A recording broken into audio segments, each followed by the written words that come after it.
প্রথম বইয়ে একটা ছড়া বই বের হয়েছিল, খাজনা দিলাম রক্তপাতে। এটা ঈর্ষাদ বিরোধী পটভূমিতে লেখা এবং সবগুলো ঈর্ষাদ বিরোধী লেখা। এই বইটি ছাপার কোনো প্রেস পায়নি এবং কোনো প্রেস ভয় ছাপেনি সেই সময়। এবং তখন এটা বলে রাখা ভালো, একটা অন্যরকম ঘটনা। সেটা হচ্ছে মধুমতি মুদ্রণালয় ছিল বাংলাবাণী প্রেস। ওখানে আমি ব্যক্তিগতভাবে প্রকাশনা কাজ করতাম পেশাগতভাবে। তো ওখানে চুপচাপ করে রাতের বেলায় আমি সেই বইটি ছাপিয়েছিলাম। টাইপ করার সুযোগ ছিল না। আমরা ট্রেসিং পেপারে আমার হাতে লিখে ইলাস্ট্রেশন করে, তখন একটা লেখক কাগজ ছিল, তখন লেখক সংগঠন একটা ছিল, তখন ফয়েজ আহমেদ ছিলেন এটার সভাপতি।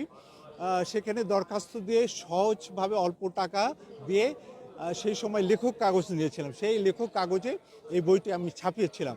এবং পরে দেখা গেল যে বাঁধার প্রবলেম, বাঁধতে কই পারবো। তখন আমার কাছে মনে আছে যে নীলাচল প্রেস নামে পল্টনে একজন ছাত্র সংগঠন করত, রাজু ভাই, উনি মারা গেছে, প্রগতিশীল ছাত্র সংগঠন করতো, তার একটা প্রেস ছিল, তিনি এটা খুব গোপনে বাঁধিয়ে দিয়েছিলেন। তারপর এই বইটা এবং খুব উদ্দীপনা মনে এবং ভয়ে ভয়ে নিয়ে এসে বই মেলায় আমরা হাজির করেছিলাম।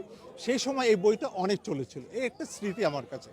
এবং প্রথম বই যে কবিতার বই, এখন সারেন বাজানোর সময়, এই বইটাও আমরা যখন বের করি তখন পাণ্ডুলিপি প্রকাশনী থেকে 3 জনে বই বের হয়। আমার, কবি নির্মলেন্দু গুণ এবং মাসুদ বিভাগী, উনি প্রগতিশীল ছাত্র সংগঠনের সেই সময় যুক্ত ছিল এবং নাট্যকার ছিল, চলচ্চিত্রকার ছিল, মারা গেছেন।